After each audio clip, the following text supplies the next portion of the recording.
লাউয়ের পাতায় এরকম মাছের পেটি দিয়ে পাতুরি বানিয়ে খেলে এত স্বাদ হয় যে আপনারা একবার না খেলে বুঝতেই পারবেন না।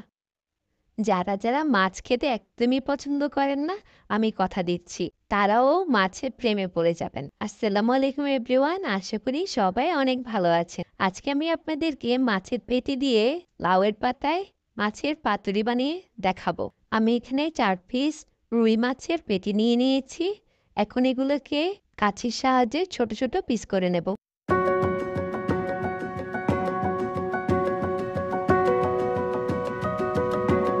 এই যে ঠিক এরকম কিউব আকৃতি করে সবগুলো মাছ আমি কেটে নেব। আমি সবগুলো মাছ কেটে নিয়েছি। এবার এগুলোতে আমি প্রয়োজনীয় সবগুলো মশলা অ্যাড করে নেব। 2টি মাঝারি সাইজের পেঁয়াজ কুচি দিয়ে দিচ্ছি, টমেটো কুচি দিয়ে দিচ্ছি একটি। যেহেতু এখন পেঁয়াজ কলি সিজন, তাই আমি কয়েকটি পেঁয়াজ কলি এখানে কুচি করে দিয়ে দিচ্ছি।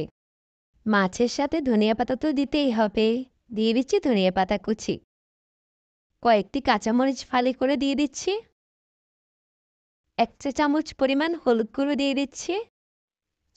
1 চা চামচ পরিমাণ দিচ্ছি লাল মরিচের গুঁড়ো। জিরা ধনিয়ার গুঁড়োও 1 চা চামচ দিয়ে দিলাম। লবণ দিয়ে দিচ্ছি পরিমাণ মতো।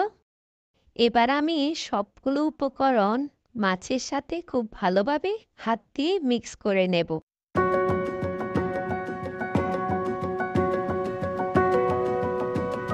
এবার সর্ষের তেল দিয়ে আবারও খুব ভালোভাবে মেখে নেব।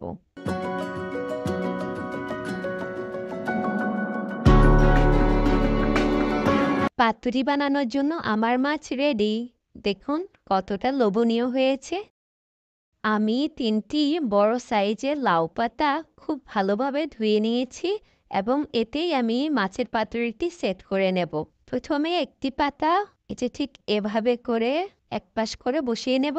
তারপর আরেকটি পাতা অপর প্রান্তে এভাবে গোল করে বসিয়ে দেব। এবার মেখে রাখা মাছগুলো সম্পূর্ণ এখানে দিয়ে দেব।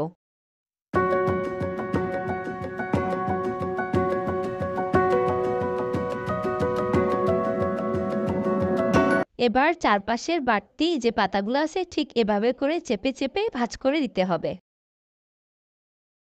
এরপর অবশিষ্ট যে পাতাটি ছিল তা উপর দিয়ে দিয়ে আমি যেভাবে করে দিচ্ছি ঠিক সেভাবে করে সেট করে নেবেন। এই তো সেট হয়ে গেল।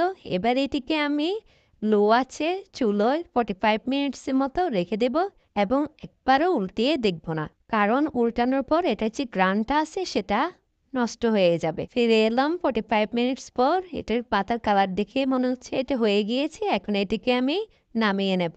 একটু ভেতরটা আপনাদেরকে খুলে দেখাচ্ছি।